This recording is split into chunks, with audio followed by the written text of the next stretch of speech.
Imagine you're having a vision. You see the Buddha standing before you. Or if not the Buddha, then Jesus or Krishna, whoever your favorite religious icon happens to be.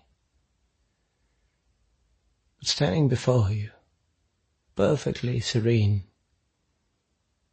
the eyes bright, ablaze, exuding warmth and love, which are filling your heart with devotion. But amidst this vision, imagine having just enough wits about you that you question, where is this vision appearing? The Buddha you are looking upon is just a part of this n-dimensional experience. It is like an idol for your devotion, not the real thing.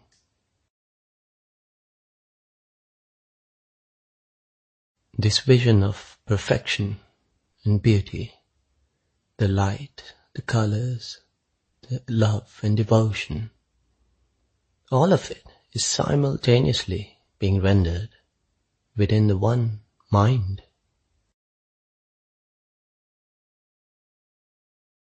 So it's not the verse that renders all this so perfectly and contains the entire scene, every dimension of it.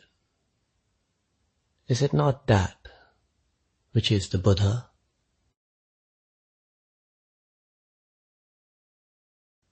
The mind itself is the Buddha.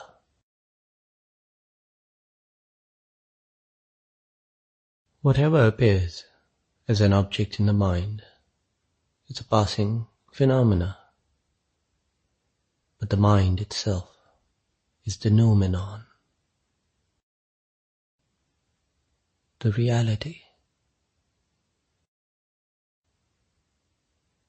We can get lost in words and concepts, and as we escalate, follow down the rabbit holes, the truth which was almost understood right at the beginning gets ignored, is deemed too simple, too simplistic. But it is true. We don't need to find another word or have some perfect vision. The mind itself is the Buddha, is reality. Not the content of the mind, but the mind itself.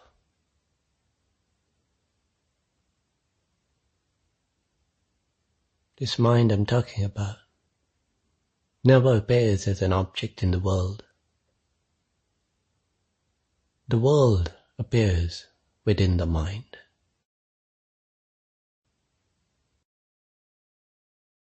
At the point of self-realization, the fact that is understood, the identity that is revealed behind the curtains, is this very same, most ordinary mind, which has always been there, has always been I. And so this insight is not necessarily transformational. Someone might say, so what? The mind has always been there. It's most ordinary, most common, available to everyone.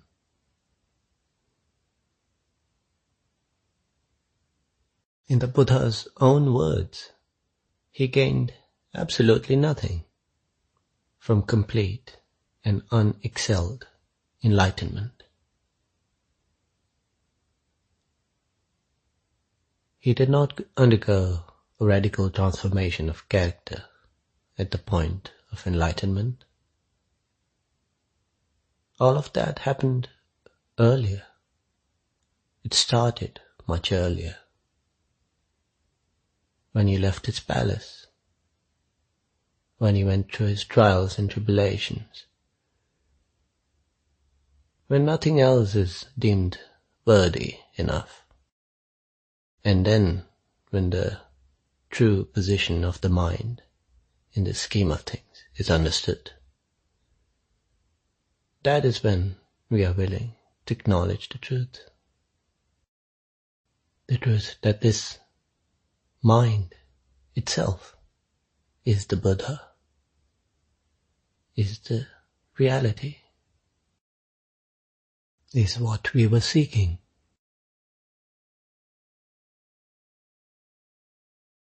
Upon self-realization, the simple truth becomes quite clear. The truth about the mind, what it actually is. If you take away all the content of it, the essence of it is what is called I, is what is reality. This is real magic, where anything can be conjured up. The mind is like an empty void in which anything can appear. It has the power to contain anything, to give rise to anything. And that anything and everything that appears here is made of the same mind stuff, the stuff of dreams. Only this truth becomes very clear, but all else that is associated with enlightenment is based on circumstance. Even the ability to articulate this truth is based on the instrument. So there is no need to compare and judge the stream of consciousness by comparing it to your most esteemed guru or sage. Because as you dream up this perfect idol, this divine form, where does that form take shape? It takes shape in the mind, in you. You can even imagine a god glaring down on you, making you weak in the knees. You falling down in supplication, the awe, the wonder, the fear and devotion. Where does it all arise? What grants it reality? This weak-kneed you and the God both appear in the real you.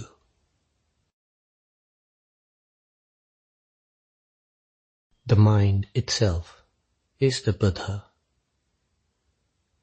and the mind itself is God. There can be no greater God, for even if there is a God-like stream of consciousness, it too appears in the mind. The very same mind, made of the very same mind stuff.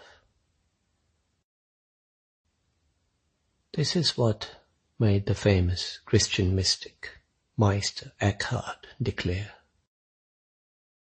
the eye with which I see God is the same with which God sees me.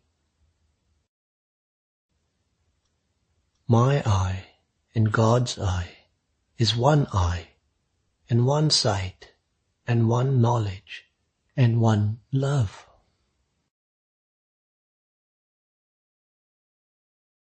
This is what made the Zen master Huang Po declare: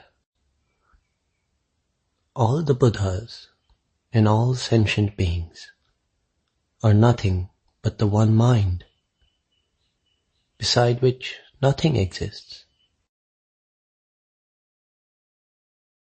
This mind, which is without beginning, is unborn and indestructible.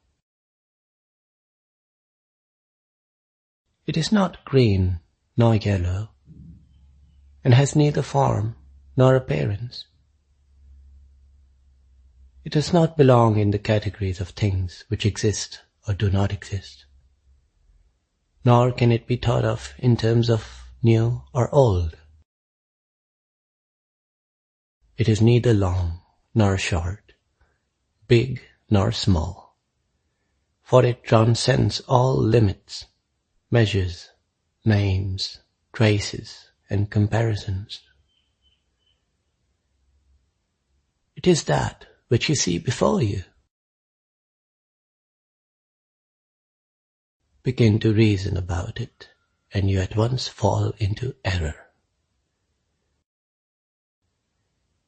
It is like the boundless void, which cannot be fathomed or measured. He went on to say, the mind is the Buddha, nor are there any other Buddhas or any other mind. It is bright and spotless as the void, having no form or appearance whatever. To make use of your minds, to think conceptually, is to leave the substance and attach yourselves to form. The ever-existent Buddha is not a Buddha of form or attachment.